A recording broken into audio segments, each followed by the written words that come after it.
Quem nunca escutou falar sobre personalidade? A gente costuma ouvir que aquela pessoa tem a personalidade forte, ela tomou essa atitude por causa da personalidade dela. E se eu te disser que existe um mapa da nossa psique, da nossa personalidade, onde é possível se conhecer, entender os seus motivos de ação, que são as suas motivações, e com isso entender as suas reações, por que somos diferentes uns dos outros, por que percebemos as situações, enfim, responder a vários porquês que fazem parte da gente quando passamos por algumas situações. Eu sou a Juliana, sou analista comportamental e vou explicar um pouco sobre o Enneagrama. Mas afinal, o que é o Enneagrama? O Enneagrama é uma figura geométrica que tem 9 pontas, sendo um símbolo processual com movimentos entre eles.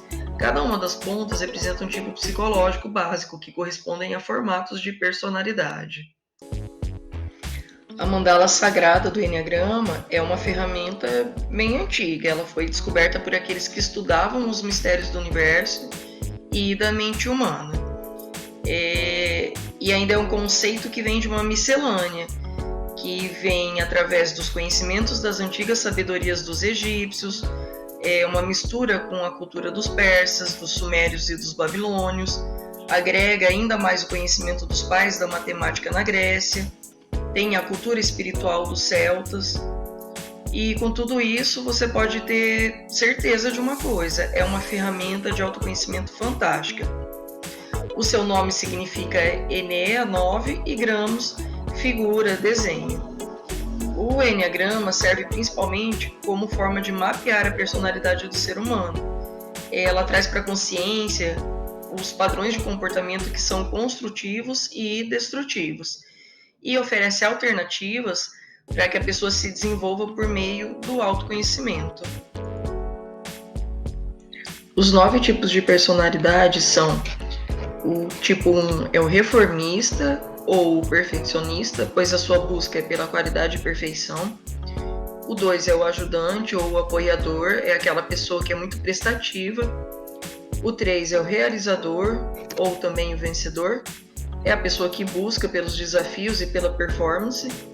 O tipo 4 é o individualista, é aquela pessoa que nós chamamos de o intenso do Enneagrama. Ele busca com profundidade todos os seus sentimentos e sentidos.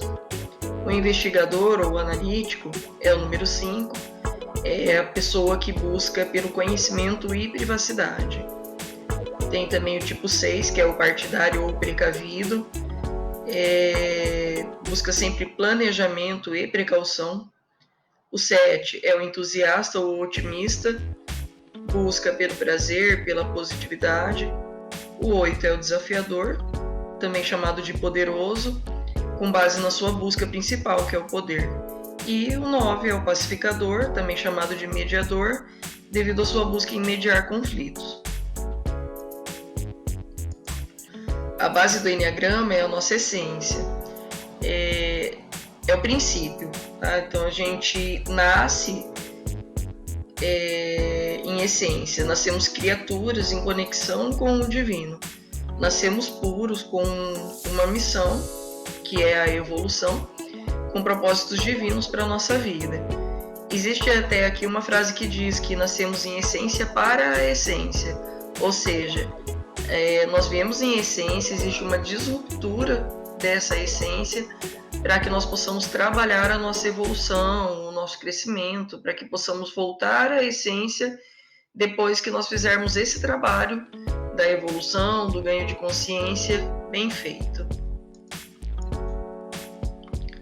Uma coisa que é bem interessante a gente entender é que quando essa disruptura com a essência acontece no nascimento, ela não é perdida, ela simplesmente fica à espera de se manifestar novamente, vamos dizer assim, porque é como se ela fosse colocar-se à parte, de lado, para permitir que a gente possa fazer as nossas escolhas para o nosso crescimento, que é esse caminho da evolução. E fazer o caminho da evolução e voltar à essência não quer dizer que a nossa personalidade vai mudar, mas que a gente pode trabalhar ela para a vida ser mais leve, ser mais fluida. Nós podemos extrair da nossa personalidade o que há de melhor em nós, trabalhar os nossos comportamentos para evoluir cada vez mais. Quanto mais consciência nós temos de quem somos e olhamos para nossas atitudes, mais evoluídos nós ficamos e assim vamos chegando ou retornando para a nossa essência. Nessa disruptura da nossa essência, começa a se formar a nossa personalidade, que nada mais é do que formas que vamos criando para reagir ao meio, para nos proteger dos desafios da vida humana. A personalidade ela pode ser entendida como máscaras, como armaduras, que são traduzidas em formas de desejo e medos fundamentais, que todos nós desenvolvemos para viver no meio que vivemos.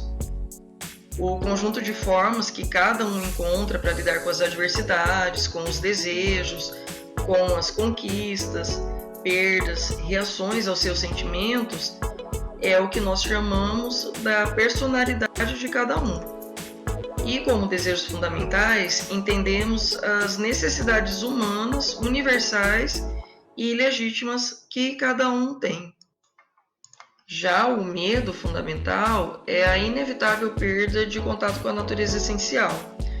Ou seja, segundo o Enneagrama, existe um medo fundamental que se sobressai em cada tipo de personalidade e passamos a vida tentando proteger-nos desse medo. A estrutura da personalidade ela é constituída por um movimento de fuga desse medo fundamental e outro movimento de busca de um desejo fundamental, que é o que acreditamos que vai compensar o nosso medo. Ou seja, geralmente os medos eles vão se formando a partir de mensagens inconscientes que nós recebemos na nossa infância. E a gente pode pensar assim, ter medo não é de todo ruim. Ele nos afasta dos riscos, dos perigos, ele nos coloca em posição de observação, de análise, ele nos faz fugir de ciladas e nos afasta de tudo o que é ruim. Mas, para ser bom, como tudo na vida, ele precisa ter equilíbrio. O medo exagerado, ele vai nos travar, ele por vezes vai nos paralisar, ele chega a nos afastar de oportunidades que poderiam ser boas para nossas vidas. Então devemos observar sempre se o medo está tirando o nosso movimento, se ele está mantendo a gente no que eu chamo da desconfortável zona de conforto, ou nos atrapalhando de explorar o nosso potencial. Não existe certo e errado, tá? Vai existir a forma como você vê e reage a esse medo. Bom, é bem provável que todos nós possuímos traumas, dores, crenças limitantes que geralmente são formados na nossa infância.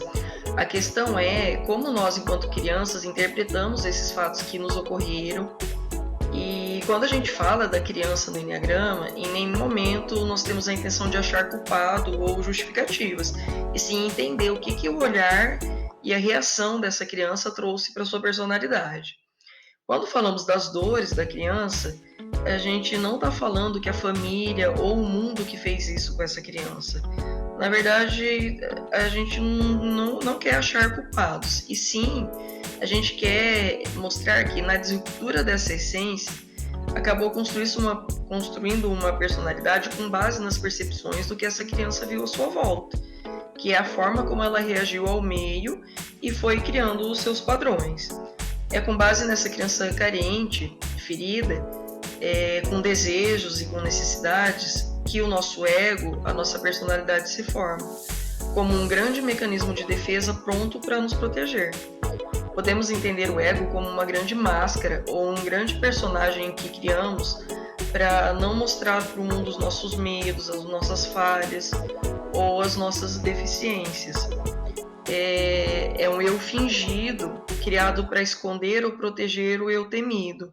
O problema é que essas duas camadas da personalidade, a fingida e a temida, elas escondem a nossa verdadeira essência, que chamamos aqui de eu verdadeiro, ou seja, o nosso eu superior. E é na primeira infância, até os 7 anos de idade, que essa personalidade ela se forma.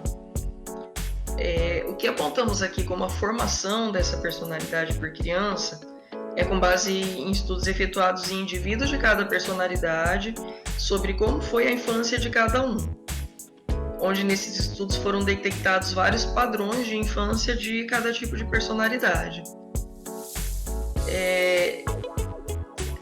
como eu falei no começo dos vídeos, você pode não se identificar com todas as características e dores dessa criança, pois existem histórias, existem dores e percepções muito particulares de cada um.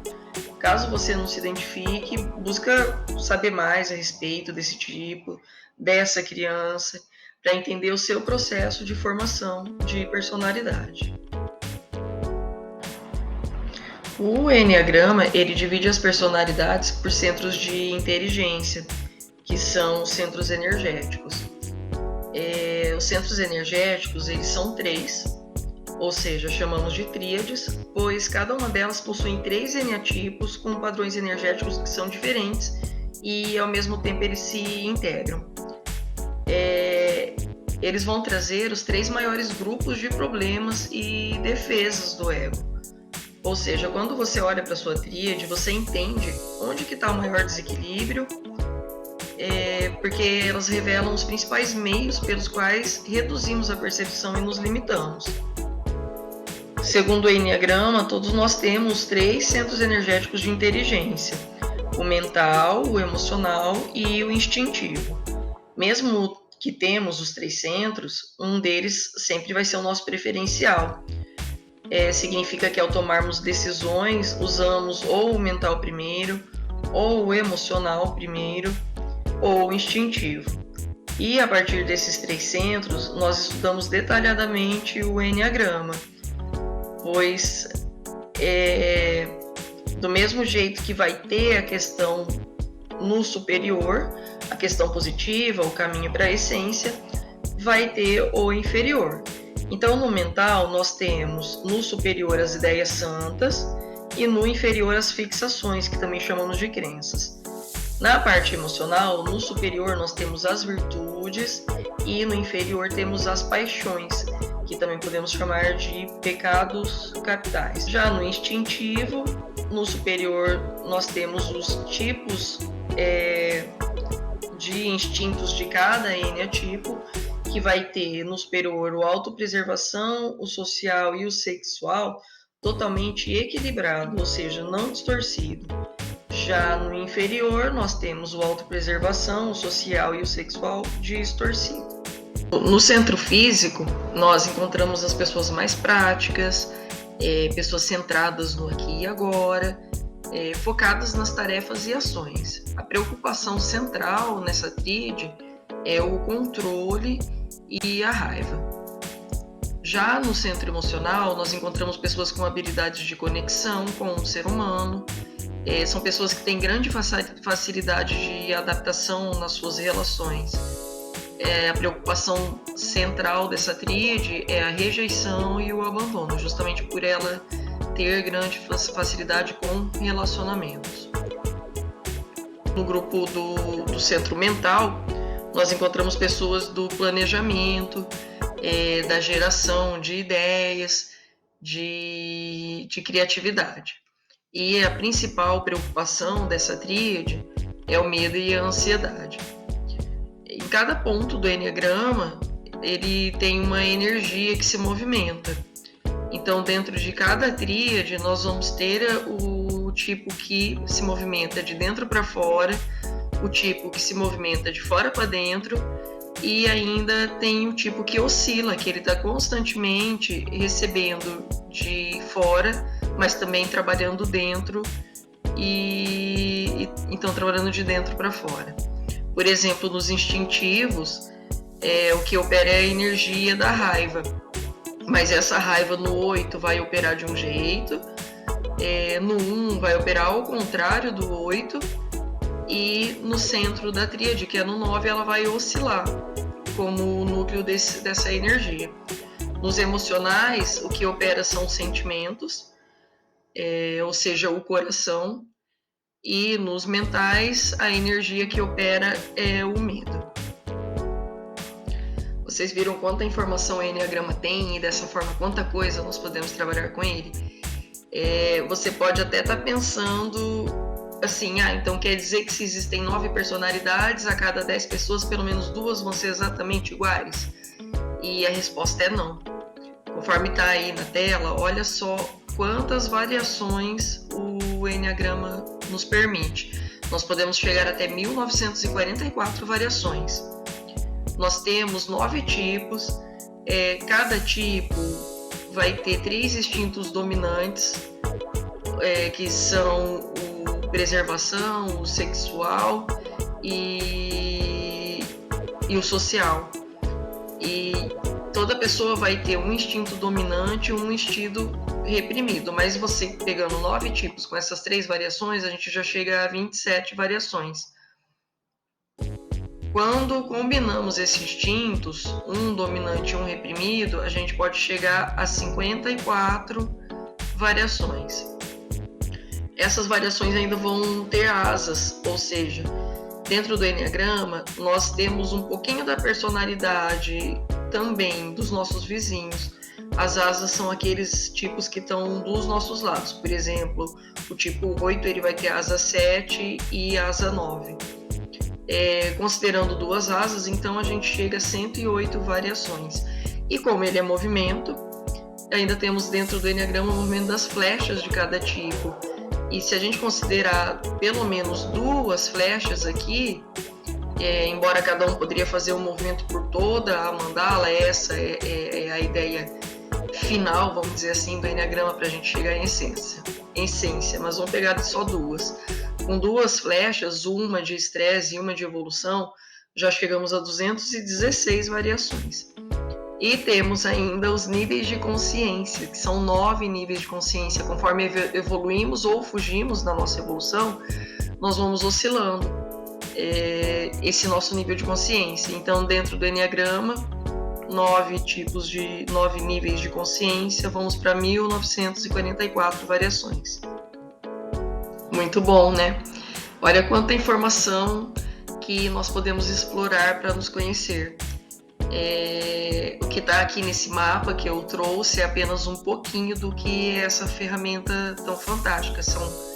Eu trouxe vários tópicos, os principais, vamos dizer assim, mas dentro de cada tópico desse tem muita coisa para a gente explorar, para a gente trabalhar no nosso autoconhecimento.